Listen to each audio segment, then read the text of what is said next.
Hello, and welcome to Sleeping Over History. Tonight, you're invited to slip softly into the rhythm of a different time. A world before engines, before electricity, before screens and speed and noise. A world of quiet craftsmanship, of iron on wood, and hands shaping the raw earth into things both simple and enduring. The Middle Ages were often thought of as dark or chaotic, but beneath the banners of kings and the clamor of battles, there was another story, quieter, steadier, the story of tools, of the people who made them and those who used them.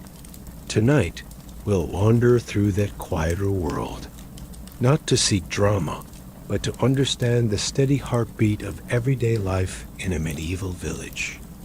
We'll begin by immersing ourselves in the daily rhythm of a medieval craftsman, rising with the sun, sharpening blades, and listening to the sounds of life around a forge or a workbench. Then, we'll trace the life of a single individual, a blacksmith or a carpenter perhaps, whose relationship with tools shaped not only his own life, but left marks in wood and stone that may still linger today. We'll explore the more mysterious side of medieval tools, ritual objects, forgotten inventions, and ancient blueprints scratched into old manuscripts. And finally, we'll visit the contrast between the working tools of the many and the decorative objects of the elite, tools that were not for work, but for status and spectacle. So if you're comfortable, if your pillow is soft, and the world outside is fading away, let's begin.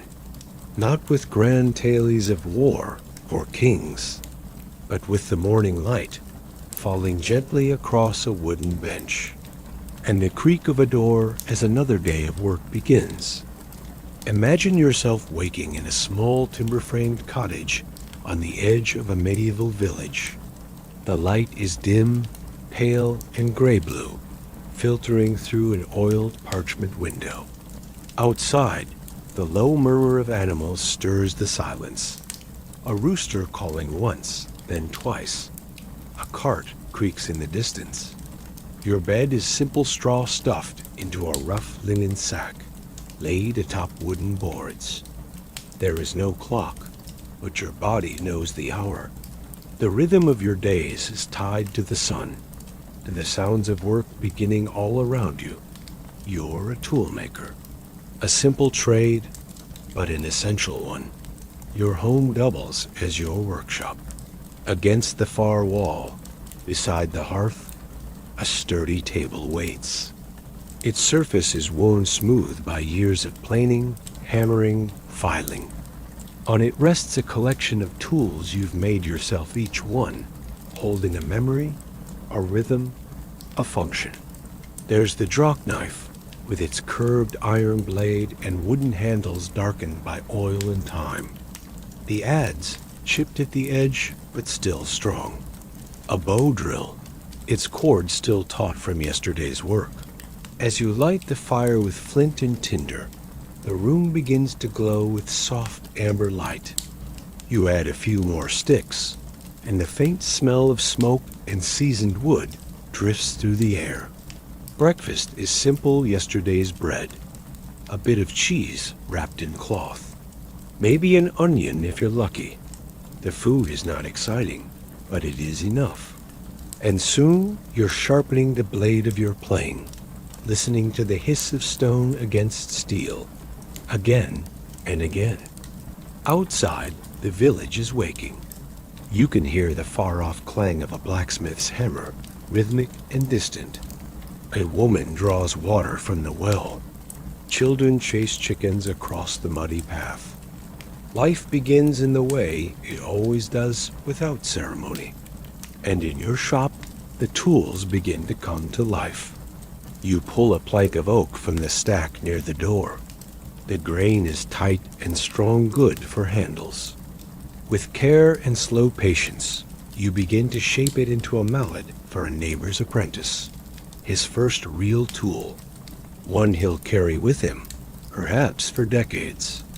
The sound of the draw knife slicing through wood is almost musical. The curl of shavings falls like ribbons to the floor. You work slowly, not because you must, but because the process demands it. There's no rush, no assembly line, just the slow making of something useful, something lasting. And around you, the world carries on. Chickens peck. Bell rings in the small stone chapel. Wind rustles the thatched roof. You pause to sip water from a wooden cup, watching sunlight inch across your bench. It's not bright, but steady, like the days themselves. Every tool has its place. Every moment has its rhythm. The rhythm of shaping and smoothing and sharpening. The rhythm of daily life. Later in the morning, when the fire has settled into glowing coals and the village is fully awake, your attention turns to your materials. There's a certain reverence in how you handle them. Wood is not just wood. Iron is not merely iron. Each piece has a story before you ever touch it. The oak used for tool handles comes from the forest on the other side of the fields, a half-day's walk, where the trees grow slow and tall. The cooper who gathers wood for barrels sometimes trades you offcuts, and in return, you sharpen his chisels or mend his spokeshave. Then there's the ash wood lighter, more flexible. You use that for bows and drill shafts. Hazel, if you can get it, makes fine mallet heads. Tough, resilient. The iron, now that's more precious. It arrives from the forge, already beaten into rough blanks. The blacksmith down the road is a friend old Tom, with hands like stone and a voice as deep as a church bell. You trade him wine or help him lift the bellows when he needs an extra hand. His iron smells of smoke and fire when it's fresh, still warm from the anvil. But iron is not forgiving. Every cut must be measured, every hole drilled with care. Too much pressure, and the piece cracks. Too little, and it won't hold together.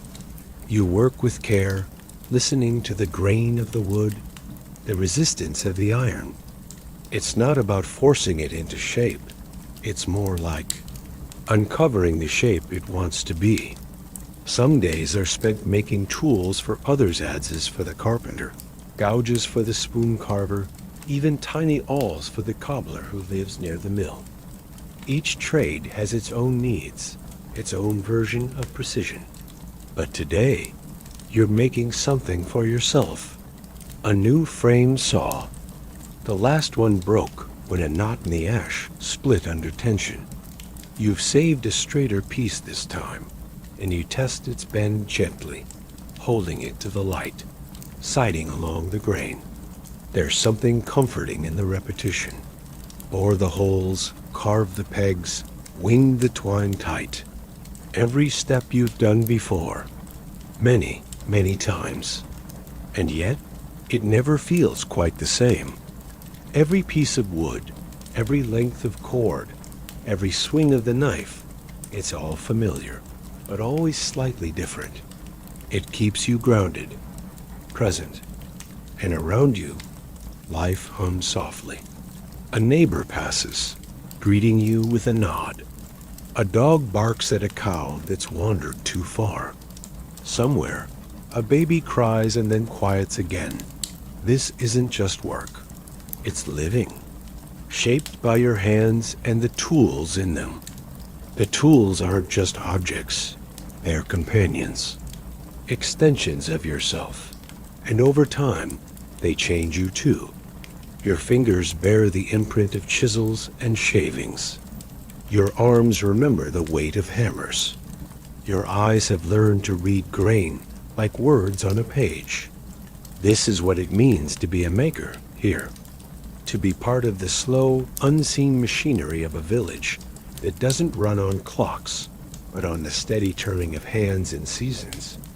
And so you continue quietly, carefully joining the generations who came before you, not in books or banners or stories, but in shavings on a floor and the quiet weight of a mallet in a child's hand. By midday, the light changes. It slips in through the small, high windows with a different quality, now sharper, more golden. Shadows stretch a little longer across the workbench. The heat of the fire lingers, making the air warm and faintly metallic. You stop for a while to rest your back, stretch your fingers, maybe step outside. The path is muddy from yesterday's rain. In the distance, you hear the mill wheel turning, its wooden paddles thumping softly as water slips over them. This is a day like many others, and yet each one has its own feeling, tied to the weather, to the season, to the pace of the work. In winter, the cold seeps into everything. Your breath clouds the air, and your tools are kept close to the fire, their metal too cold to touch otherwise. You work slowly, wrapped in wool, your hands stiff and careful. The light fades early, and the days feel short. In summer, the heat makes the air hum with insects. Doors stay open, and children dart through them, barefoot and laughing. You sweat easily, and the wood shavings stick to your skin. You sand pieces outside when you can, letting the dust scatter in the wind. Spring is when you repair plow handles, carts, fences, tools that have worn down over the hard months. The village stirs awake again, and there's a sense of renewal in every repair. The forge glows a little brighter, the well a little busier. And in autumn, there's harvesting. Fewer requests for new tools, but more for sharpening, fixing, adapting. Things must last through the winter, and every craftsman knows it. Back inside, your workshop has its own song. The scrape of a rasp across a rough plank, the soft click-click of pegs tapped into place with a wooden mallet, the steady pull of a bow drill, squeaking faintly as it spins. These are not loud sounds, but they fill the space.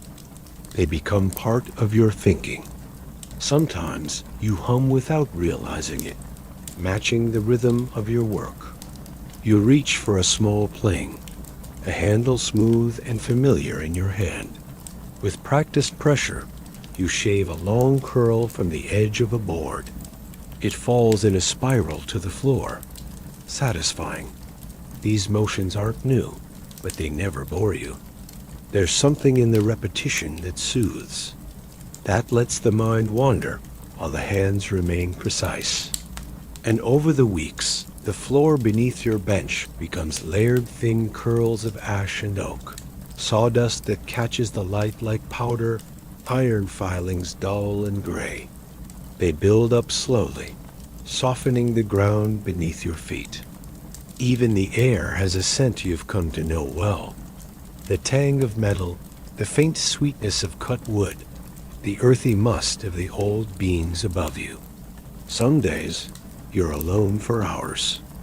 Others, neighbors stop by just to chat, to borrow something, or ask if you might repair a broken latch, a loose handle, a stubborn hinge. They trust you. You've earned it. Not with speeches, but with time, with tools that last, with work done well and quietly. And when the sun begins to lower, its light warmer now, casting a honeyed glow across the wooden walls, you pause to look around. You've shaped raw material into something useful, durable, made with intention. There's satisfaction in that, not pride, exactly more like contentment, the kind that doesn't shout, but settles quietly into the bones, like the feel of a chisel worn to the shape of your hand, like the hush that falls just before evening. As evening begins its slow descent, the village grows quieter. The bustle of daytime voices, animals, the ring of iron fades into the low, murmuring sounds of nightfall. A breeze drifts through the open window, cooler now, carrying with it the scent of damp earth and distant firewood smoke. You begin to clean your tools, not because anyone told you to, not even because they're especially dirty, but because it's part of the rhythm. Like brushing crumbs from the table or banking the fire before bed. Each piece is handled with care. The edge of the adze is checked for nicks. The teeth of the saw are wiped clean. A little oil on the draw knife blade, rubbed in with a scrap of cloth worn soft as moss. There's a kind of quiet ceremony in this routine. Even the worn tools, the ones too bent, too brittle, too tired to serve anymore, aren't discarded without thought. Some are hung on the wall, not for show, but because you might salvage a handle or reuse a bolt someday. Others you simply keep as reminders of work done, years past. And sometimes a tool becomes something more than itself. That small wooden mallet you made for the boy last year, he still carries it everywhere, even when he isn't working. He's etched his name into the side. You noticed it, faintly scratched, when he brought it back to be re-glued. You remember your own first tool, too. Not a grand thing. Just a chisel, its edge never quite sharp. But you held it like it mattered. Because it did. Tools are passed down like stories. They carry fingerprints. Memories of hands now gone. Even when they break, they hold shape in the mind. You place your plane back on the shelf. The light is very soft now, almost gone. Outside, you hear a door close. Someone calling for a child. A cowbell jingling faintly as it's led into the barn. You set another log on the fire and watch it catch. The shadows in the corners of the room deepen. The glow of the coals flickers softly on the walls. Tomorrow, you'll begin again. There will be another handle to shape, another blade to fit. But for now, the world narrows to the warmth of the hearth and the creak of your chair. You sit back, resting your hands in your lap. They are calloused, strong, lined with the history of years spent shaping things that last. The world outside may change. Wars may come and go. Rulers rise and fall. But in the quiet of your workshop, time slows. Here, it's always just the turning of seasons, the warm curve of a favorite tool, and the soft, steady beat of a life made with your hands. Let us turn now from the general to the particular. Imagine the same smells of wood and iron, the same quiet hush of a medieval workshop, but place it in the cobbled heart of a small French town. The year is 1273, and the man who opens the shutters each morning is known locally as Master Renaud. Not a nobleman, not a priest, just Renaud. A toolmaker of no great renown in his own day, though his work would outlive him. He was born in a town called Clemency, tucked among the green hills of Burgundy, near the gentle curve of the Yonne River. His father had been a cooper making barrels from wine and vinegar, but Renaud had shown more interest in the tools than the barrels themselves. As a boy, he'd sit beside his father's bench, not watching the staves take shape, but studying the way the tools were used, how they were held, how they aged. When Renaud was about 11, a visiting carpenter took notice of him watching, listening, asking the sorts of questions that most boys never bothered with. That man, whose name is now lost to time, gave Renaud his first tool, a worn rasp, smooth at the handle, dulled along the teeth. It changed everything. By the time he was 16, Renaud had apprenticed under a joiner who worked on doors, carts, and sometimes even coffins. The work was varied, demanding, But Renaud was not especially fast or strong. What set him apart was the precision of his eye. He noticed tiny misalignments, subtle shifts in grain. His mentor called him the boy with the level mind, which, in the language of the day, meant someone who never rushed a cut. He soon turned toward toolmaking, not just using them, but crafting them. He studied blacksmithing enough to understand the temper of iron. He learned to split and season woods like boxwood and elm, and which kinds best held edges over time. By his mid-20s, he had his own bench, his own forge, and though modest a name, it carried quiet respect through the surrounding villages. Renaud didn't write letters. He kept no journals. We know of him only through three things: a collection of invoices and purchase records from a local monastery, where his name appears dozens of times across 3 decades.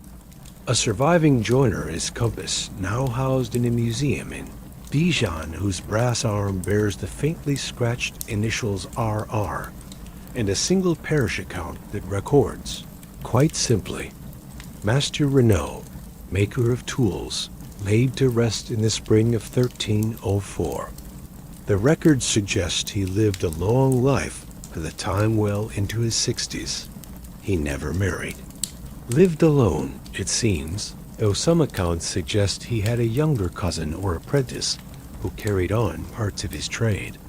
His house and workshop were humble timber beams, lime-washed walls, a stone floor rubbed smooth with use.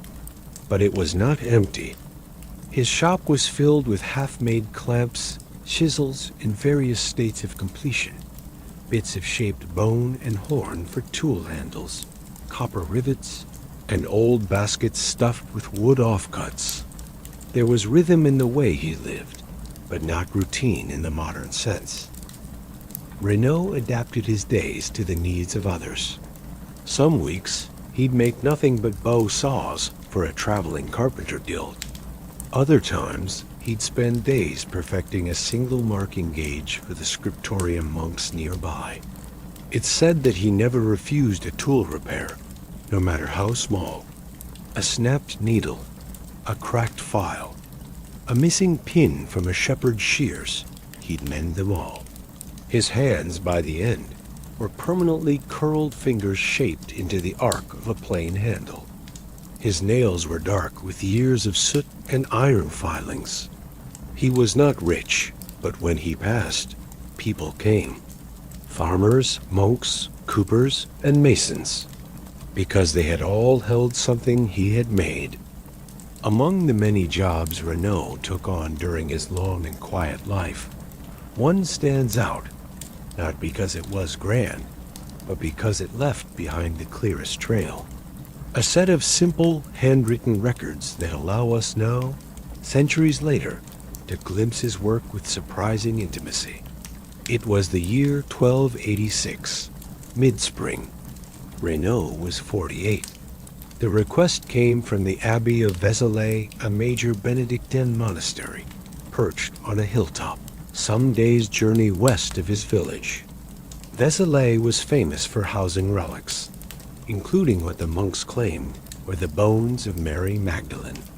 Pilgrims came in droves, but beneath the soaring arches and carved tympanums was a functioning complex of kitchens, gardens, workshops, and a scriptorium.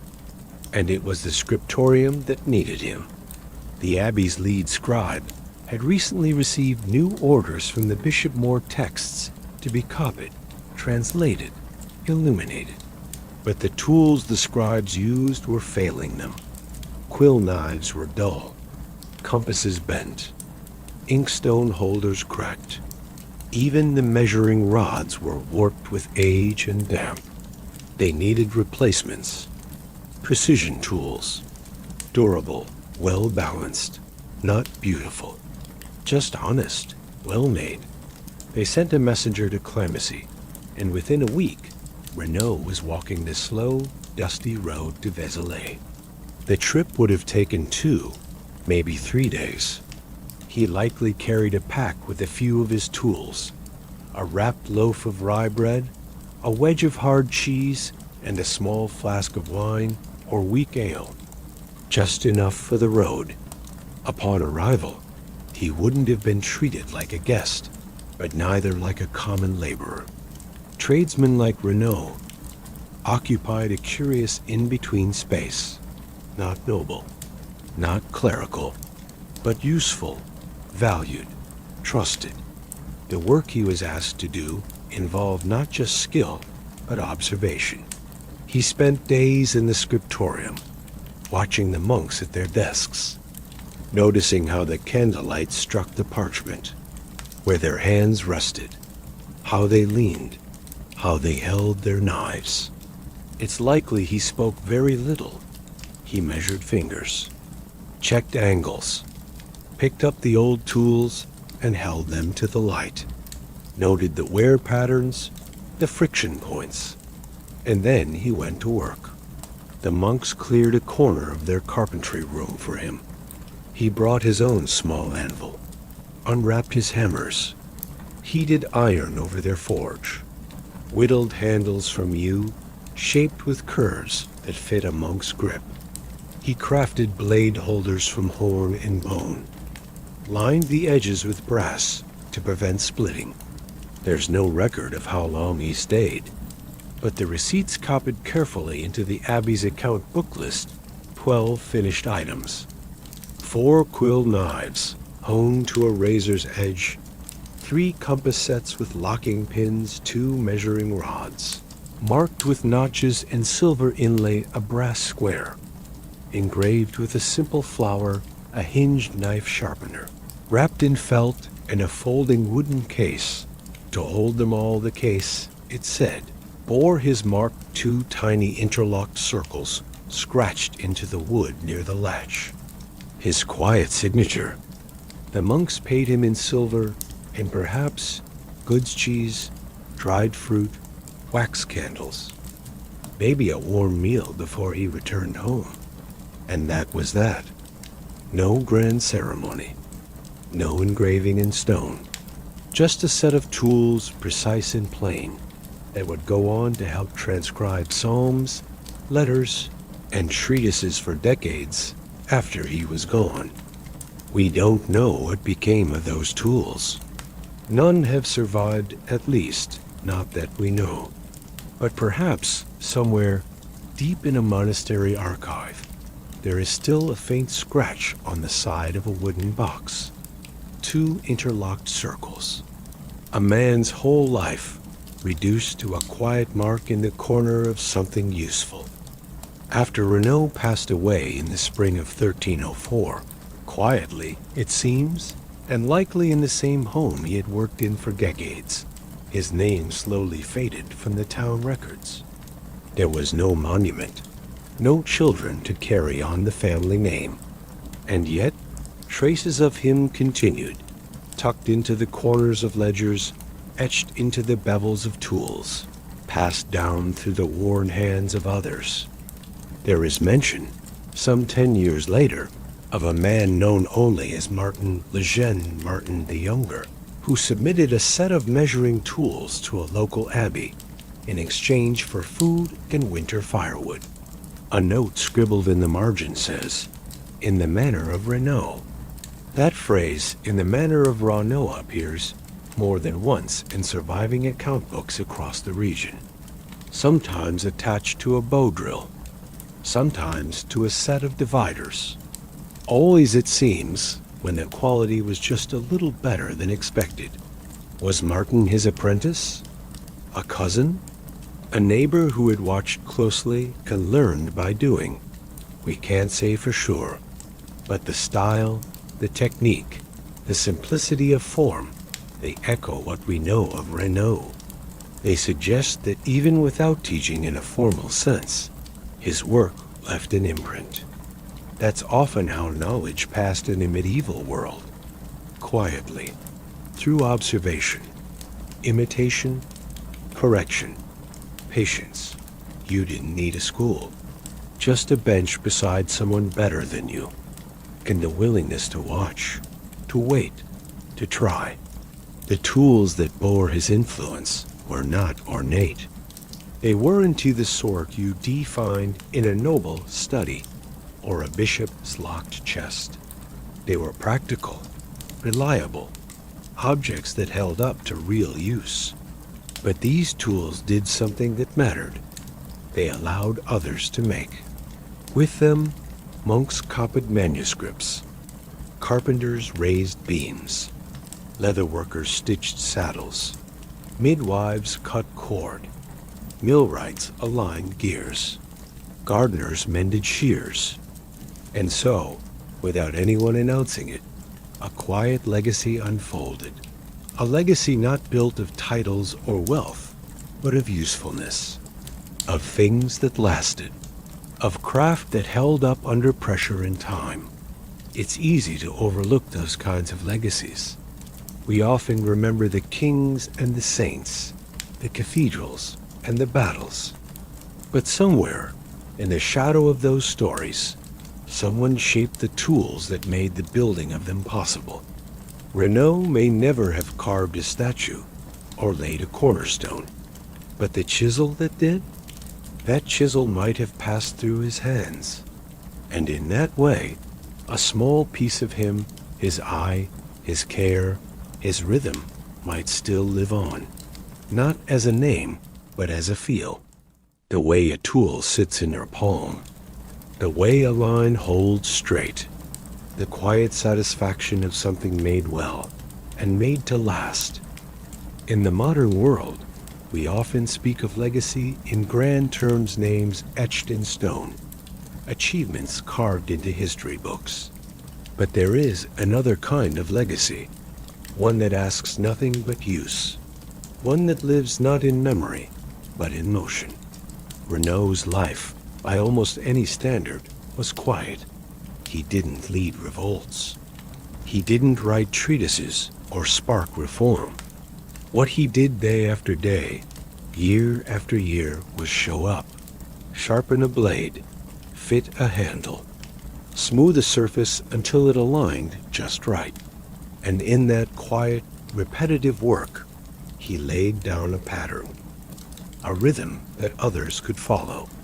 There's something deeply human in that kind of repetition, in the slow, measured shaping of the world around us.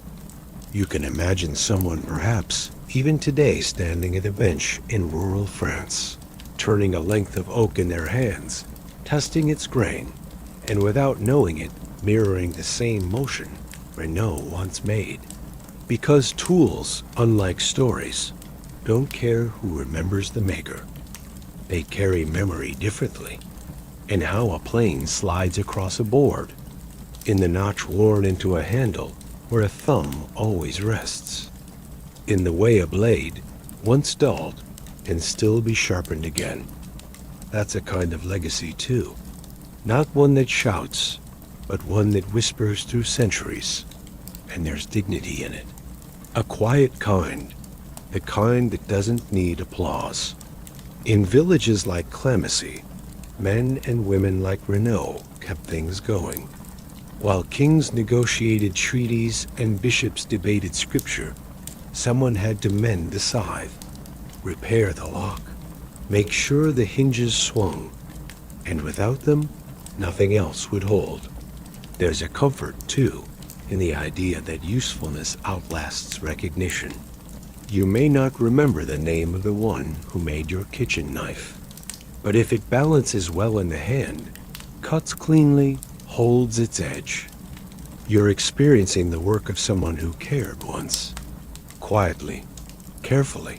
So perhaps that is where we'll leave Renaud, not with a final chapter, but with an image, a small sunlit room, the walls lined with tools, not for display, but for work. A man with gray in his beard and black under his fingernails. He sits on a low stool, turning a piece of iron gently in his hands, listening to the fire, listening to the silence between things. He tests the weight, adjusts the angle, notices something only he would see, and with a soft breath, he begins again. Up until now, we've seen tools as practical things, extensions of the hand, shaped by need, born from wood and iron, made for daily life. But not all tools in the medieval world served purely practical purposes.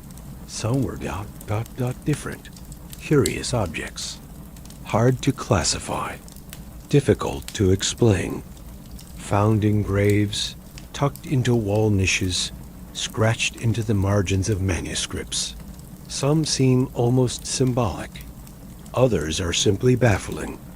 And so, in this gentler corner of the night, let us leave the bright workbench and step into a quieter space, one of shadows and subtle meaning. Take, for instance, the crooked compasses found in a few 11th and 12th century monastic ruins. At first glance, they resemble typical dividers used by carpenters and scribes, but their proportions are odd legs of unequal length, hinges too stiff for daily use, tips dull, or even flattened entirely. Why would anyone design such a flawed tool? Some believe they were never meant to draw perfect circles. In several of these sites, the compasses were found not in workshops, but near altars or buried beneath thresholds. Perhaps they served a ritual purpose, a symbol of divine geometry, not worldly precision. A metaphor, maybe, for the imperfect striving of man toward the unreachable perfection of God. Others suggest they were teaching tools, deliberately flawed to provoke discussion or train the eye. And then there are the stone weights perfectly round, drilled with central holes, discovered in clusters in places where no weavers or millers are known to have lived. Their purpose? Unknown. Not heavy enough to anchor looms, too finely made to be waste. Were they tokens? Calibration tools? Spiritual objects? In some cases, their presence seems more symbolic than functional, tucked into graves of artisans, as if to represent their craft in the next life. And of course, there's the phenomenon of ghost tools, tools that don't survive physically, but are clearly drawn or mentioned in manuscripts, yet whose construction or use is no longer understood.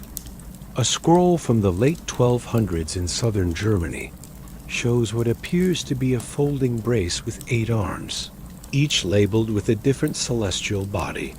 Was it a mechanical device? An astronomical teaching aid? A symbolic object? No versions of it survive. Even more curious are the engraved panels found in a few workshops in Italy and northern Spain, where makers etched symbols, some resembling tools, others geometric patterns, into their benches and door frames. These marks weren't instructional. They weren't measurements. They were protective. A kind of tool magic. Medieval craftsmen lived in a world thick with meaning. Tools were not just instruments. They could carry weight beyond their function. To sharpen a blade was, in some places, accompanied by whispered charms. To bury a broken tool under a threshold was thought to keep the household safe. To pass a chisel from master to apprentice was as much a blessing as it was a bequeathal. There is a quiet wonder in that. Not superstition in the crude sense, but a layered belief that the act of making, of shaping the world, was deeply tied to something spiritual, sacred even. So when we find strange tools in odd places, tools that wouldn't cut, or measure, or carve, we must consider this. Perhaps their job was never to work, but to mean something. As we drift further into the quieter corners of the medieval world, let's pause on a curious truth. Sometimes the things we find in old walls, buried in earth, or tucked into church foundations, don't make immediate sense. They don't match known tools. They don't seem complete. And yet, they're too precise, too intentional, to be mistakes. Take the Bayeux clamp, as it's been informally called by a few modern historians. It's not a term you'll find in textbooks. But in the 1960s, during renovations beneath a stone workshop near the town of Mayer, a rusted metal object was discovered. It was about the size of a man's hand, symmetrical, fitted with teeth that gripped inward, but not shaped for cutting. There was a central screw mechanism, but no handle. The local museum cataloged it as possible tool fragment, uncertain function. But amateur tool historians who studied it noted something odd. The spacing of the teeth was regular and fine, almost too fine for woodworking. Some speculated it may have been used in bookbinding. Others suggested fabric or parchment stretching. But none of the surviving trades described such a tool.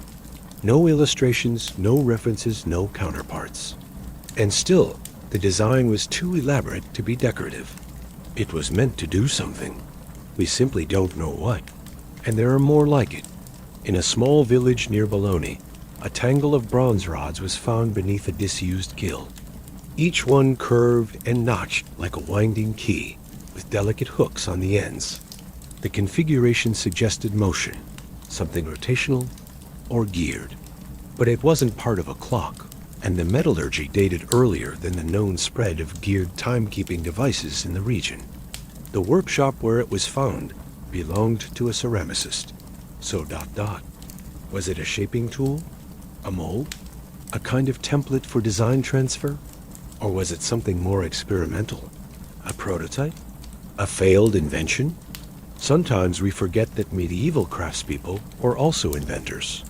They tinkered, they modified, they tested and adapted, and not all their ideas left a clean trail behind. Tools, by their nature, wear out. Wood rots, iron rusts, leather warps. And the strange ones, those one-off designs, custom builds, experimental joints, often vanish before anyone even thinks to name them. It's also possible that some tools were intentionally kept secret. Guilds protected their knowledge closely. A master might create a tool for a specific task, known only to him and his apprentice. If neither recorded it, and both passed on, that knowledge quietly faded. And what remains now? Odd objects, fragments, designs that seem functional, but escape explanation. An iron crescent embedded in a handle, but with no apparent use. A blade curved so subtly that it seems decorative until you test it on a curved surface and realize it's meant to shave a very specific joint. There's a soft humility in that kind of mystery. It reminds us that not all knowing is permanent, that some knowledge is tied to hands, to gestures, to habits no longer passed down. And yet, when we touch these objects, when we see them laid out in museum drawers, marked unknown use, we can almost feel the presence of their maker. Not the name, not the story, just the intent. The human impulse to shape, to solve, to refine. And in that way, the mystery becomes part of the meaning. Not all tools were built to cut wood or hammer nails. Some were never meant to be used at all, not in the ordinary sense. In the sacred spaces of the medieval world, tools took on other roles. Symbols, offerings, objects of ceremony. Let's begin in the crypt of a small abbey in southern France, where, beneath the cold flagstones, archaeologists uncovered a strange collection. 3 chisels, arranged in a circle, with a loop of copper wire joining their handles. None of the chisels had ever been used. Their edges were untouched, unsharpened. They'd been laid there carefully, wrapped in wool, next to the bones of what may have been an abbot or senior craftsman. They weren't buried with a carpenter, though. These tools were symbolic. Scholars now think they represented the Holy Trinity, 3 instruments of creation, joined as one. Not functional, but devotional. In medieval Europe, the idea of creation, of making something from raw material, was deeply spiritual. After all, God was described as a maker, a craftsman of the universe. So it's no surprise that tools found their way into religious thought. In illuminated manuscripts, for instance, God is sometimes shown holding a compass, drawing the world into being, not with divine fire or lightning, but with the same simple instrument a mason might use. Even the square and plumb line appear in depictions of sacred architecture, used not just as building tools, but as moral metaphors. To walk upright, to build a life on honest lines. And then there are the ritual tools used in church construction ceremonies. There's a tradition, though it varied by region, of placing small, handmade tools into the foundation of a cathedral or chapel. A trowel, perhaps, or a wooden mallet. Sometimes a miniature set, crafted specifically for the ritual and never intended for actual use. These weren't symbolic of the labor alone. They were blessings, a way of inviting the divine into the work, as if saying, this building, like the tools that raised it, is built with care and right intention. Some of these objects were never meant to be seen again. Buried in the cornerstone, sealed in the wall, placed beneath the altar. And there they remain, quiet guardians of spaces built for worship. There's also the lesser-known practice of tool blessings, usually tied to agricultural or artisanal work. On certain feast days, farmers would bring their plowshares to be sprinkled with holy water. Smiths might hang small charms, crosses, herbs, or etched runes above their forges. Weavers might keep a tiny iron loop near the loom, thought to ward off tangles or misfortune. It's a reminder that tools weren't just physical objects. They were seen as conduits between effort and outcome, between hands and harvest, between intention and result. And just as a sword might be sanctified before battle, a chisel could be blessed before building began. Even today, some of that instinct lingers. Think of how a baker might season their pans, or how a carpenter might keep a favorite plane long past its prime. Not for function, but because it carries something more. Memory, respect, connection. In the medieval world, that instinct was formalized, woven into ritual, marked in stone, whispered in prayer. So as we hold these strange sacred tools in our imagination, let's not ask what were they for. Let's ask instead, what did they represent? Care, precision, trust in the unseen.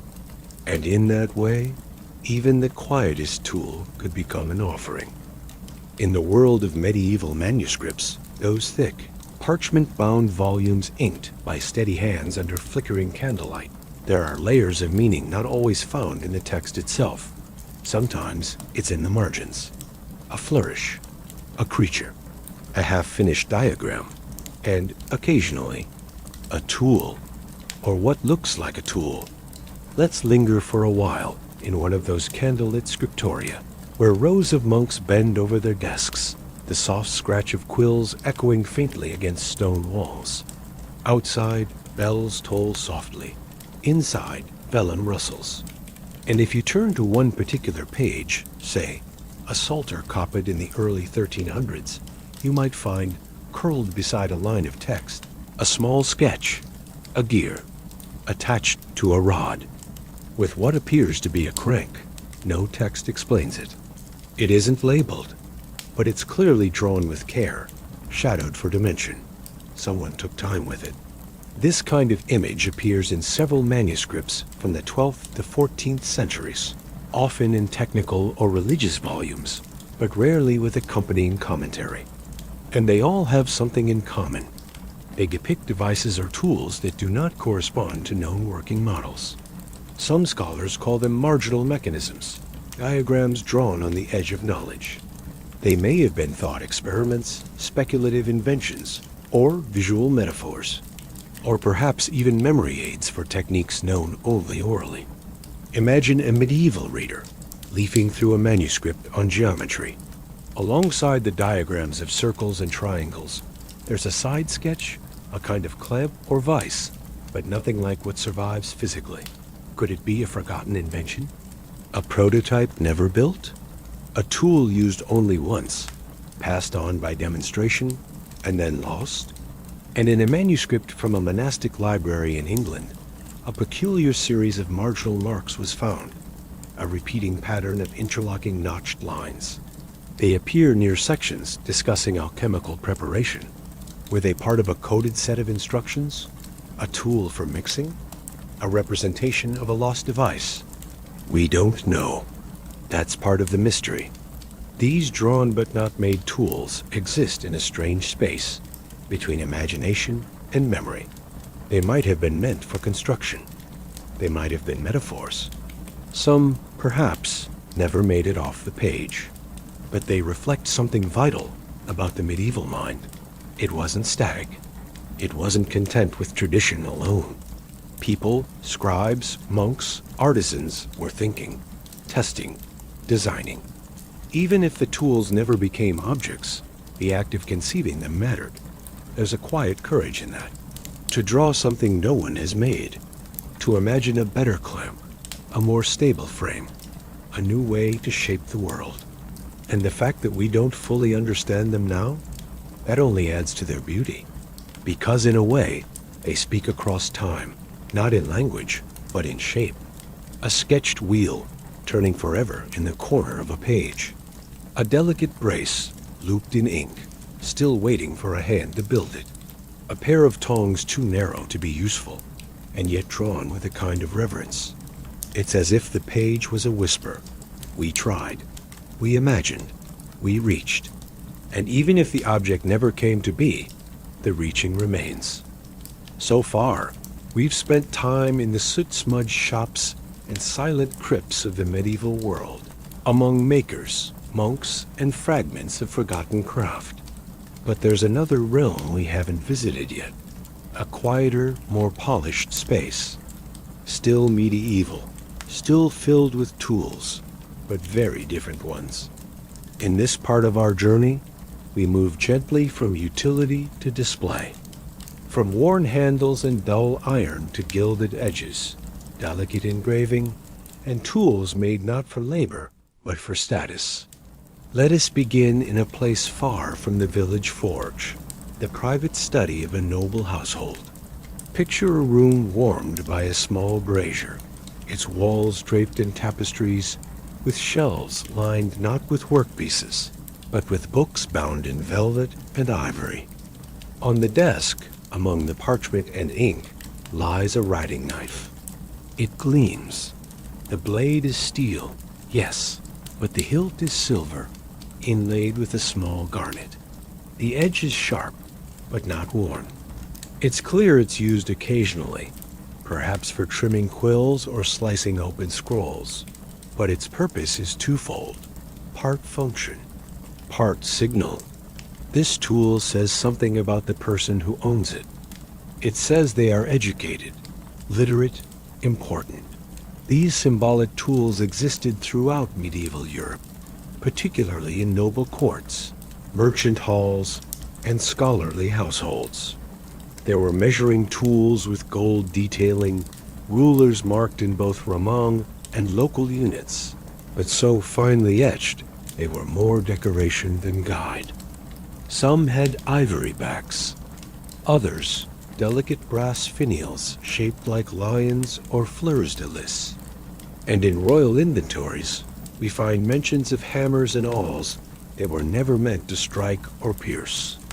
Instead, they were enameled, polished, presented as gifts, tokens of craftsmanship, tokens of connection. A duke might receive a jeweler's loupe mounted in mother of pearl. A lady of court might own a miniature spinning wheel carved entirely from bone, delicate, decorative, a symbol of virtue rather than industry. In some cases, wealthy patrons commissioned entire tool chests for show. One 15th century example, now held in a museum in Vienna, includes a compass with gold filigree on its arms, a folding ruler made of ebony and silver, A perfectly balanced hammer with no signs of wear, and a chisel engraved with Latin scripture along its spine. Was it ever used to carve? Probably not, but it may have been displayed during negotiations with builders, or gifted to a guildmaster as a token of esteem. Or perhaps it simply sat there, closed and polished, reminding visitors that the owner appreciated fine work and had the wealth to admire it from a distance. These tools straddle a strange line. They are real, they function, and yet their true purpose is not to build, it is to speak. To say, I understand the world of work, but I am above it. This wasn't done maliciously, necessarily.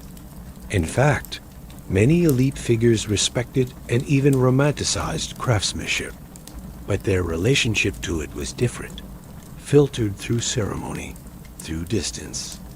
There's something oddly quiet about that kind of display.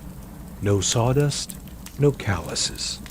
Just the idea of work, cleaned and polished. And while the village toolmaker sharpened his blade again and again, the noble's chisel sat untouched, shining behind glass or velvet. Both tools had weight, but only one bore the trace of use. Now let's step between the everyday world of the village craftsman and the opulence of noble display. Somewhere in the middle lies a distinct layer of medieval society, the guilds. Guilds were more than trade associations. They were brotherhoods, legal entities, cultural institutions. In some towns, they held almost as much sway as the local lord. And their tools? They weren't just instruments of labor. They were badges of identity, even symbols of pride and protection. Imagine the interior of a medieval guild hall. Tall ceilings, wooden beams darkened with age. A long table down the center. Candles flickering along the walls. At the far end, under a painted crest, sits a wooden chest. It's not locked because it holds gold. It's locked because it holds tools. Ceremonial ones, mostly. A hammer, carved from dark wood, passed from master to apprentice in an initiation ceremony. A pair of calipers, inscribed with dates and initials, perhaps not entirely precise, but sacred in their tradition. These tools weren't for use in the workshop. They were brought out at meetings, displayed during feasts, held reverently during oaths. And they were often beautifully made. In Florence, a guild of masons commissioned a bronze plumb bob, finely balanced, suspended on a chain of twisted silver links. It would hang in their hall as a reminder of the principle that guided their work: straightness, fairness, and gravity. In Ghent, the Brewers Guild preserved an intricately turned stirring paddle, never used in wort or mash, but polished to a rich sheen. It bore the names of a dozen past masters, each engraved in a tidy line. For many guild members, these objects held the weight of continuity. To hold the trowel your predecessor held, to recite the same words, beneath the same beam, under the same emblem. It connected you, not just to the task, but to the tradition. And beyond their internal value, guild tools were also outward-facing. During festivals and processions, guild members would march through town, often carrying oversized or polished versions of their tools. Hammers with gilded heads, brushes with colored ribbons, tailor's shears, taller than a child. It was spectacle, yes, but also declaration. We are not peasants. We are skilled. We are essential. This mattered in a world where status was often fixed, inherited, or bestowed by title. For guild members, the tool could be a ladder, a passport, a weapon of quiet advancement, but the lines could blur. As a guild grew wealthier, some tools became purely ceremonial, objects to look at, not work with. And as the gap between the workshop and the meeting hall widened, some artisans found themselves staring at tools too beautiful to touch. So again, we return to that central contrast. A tool used, worn, passed hand to hand, versus a tool encased, admired, never marred. In guild life, both kinds could exist at once. And perhaps that's part of what gave guilds their power. They understood the symbolism of the tool as well as its function. They honored the blade, but also what it meant: skill, brotherhood, respect. And when the time came to lay down the tools, real or ritual, those meanings remained, like fingerprints pressed into wood, long after the hand is gone. As we drift further toward the uppermost tiers of medieval society, we find ourselves in a strange, quiet corner of history. Here, in the echoing halls of castles and manors, we begin to see tools that were never meant to be tools at all. They mimic the forms of everyday implements, hammers, compasses, rulers, but they live in a different category. Not instruments of labor, but symbols of control, emblems of knowledge, and sometimes simply ... curiosities. Let's step gently into a nobleman's study in late 14th century England. A tall window lets in the gray light of a northern sky.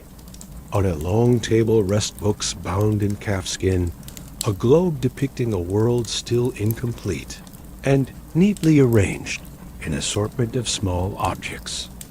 Among them, a ruler inlaid with pearls, a knife, but so finely engraved along its spine that no hand would risk using it to cut, a set of dividers impossibly delicate, their joints made not of rivets, but carved bone.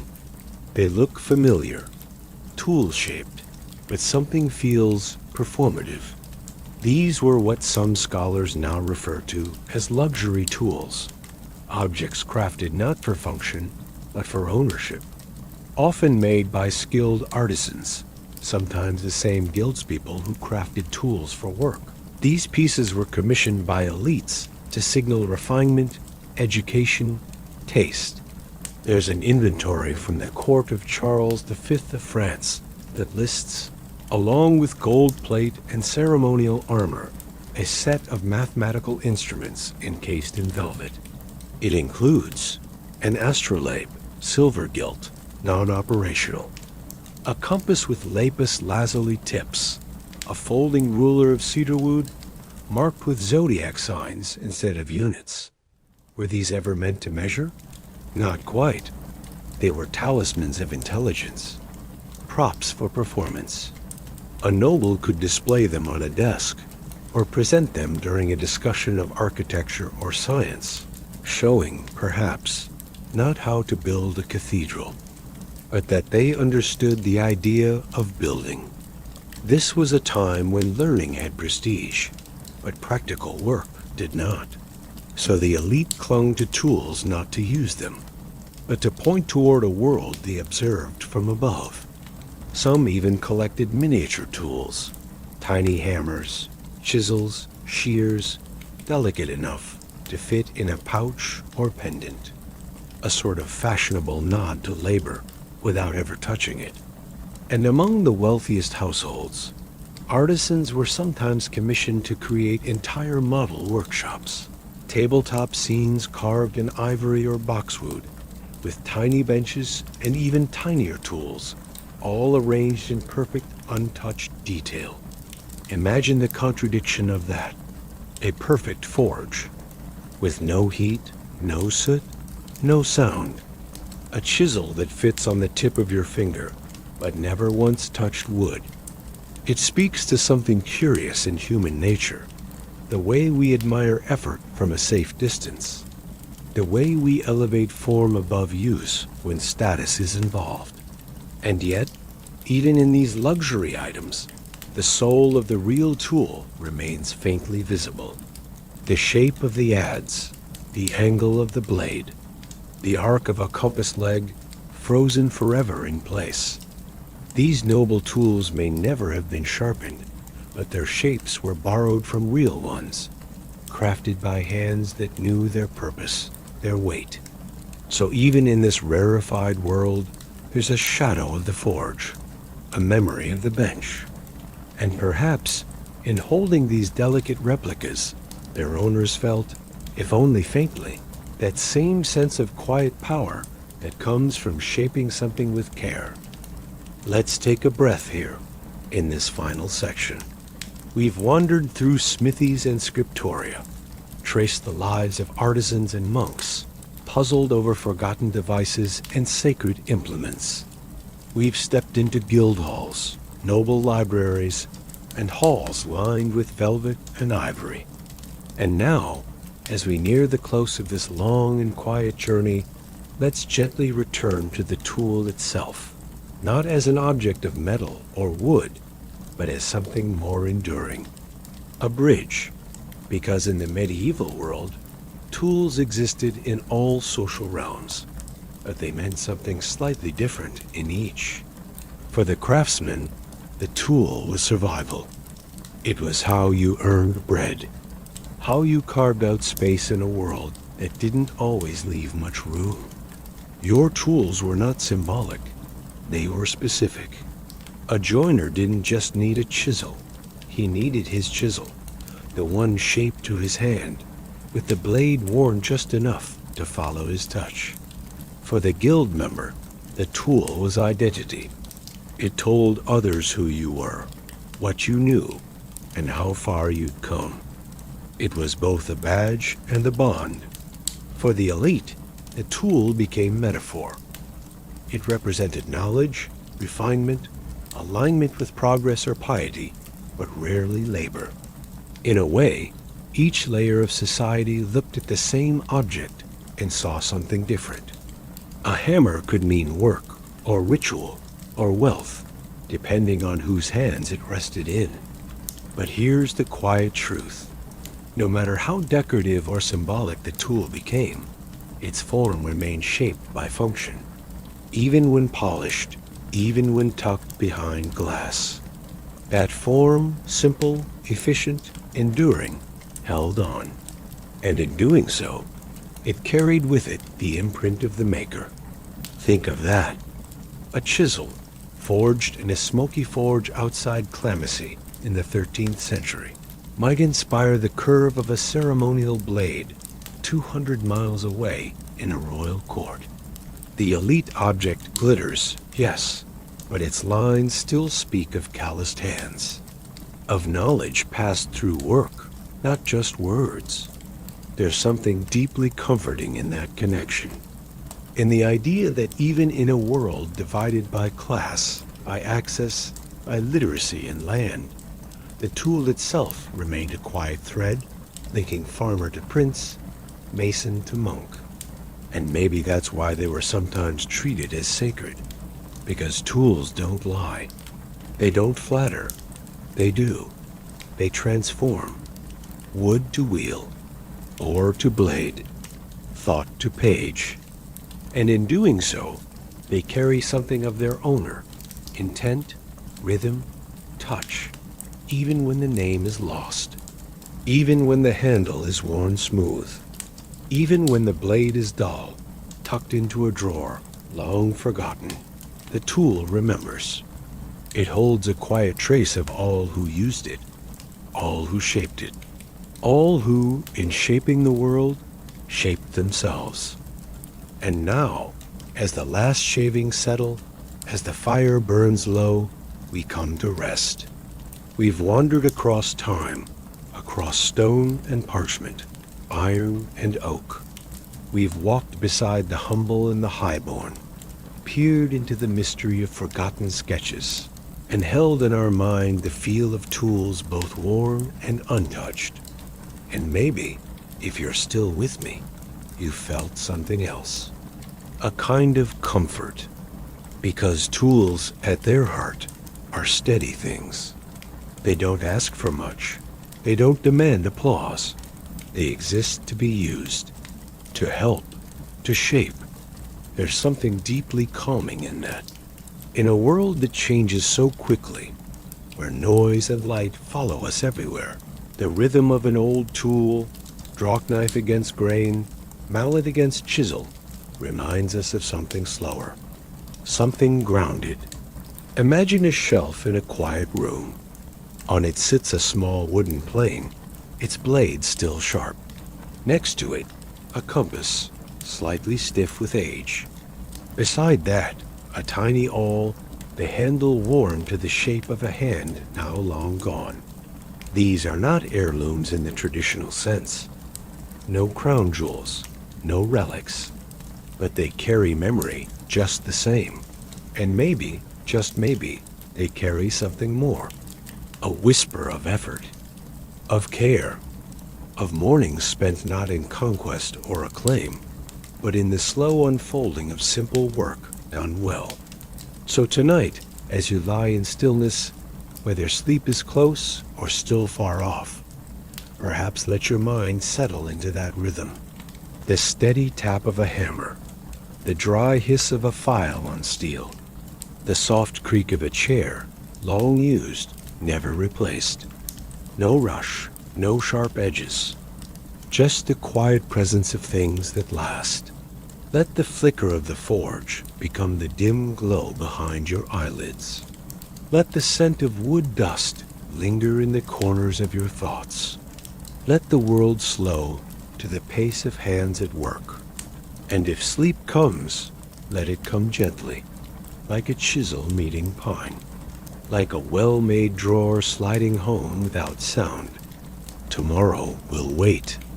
Tonight belongs to silence, to softness, to memory.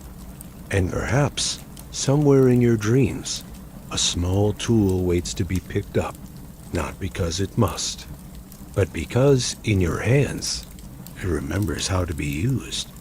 Thank you for listening to Sleeping Over History. Good night. Sleep well.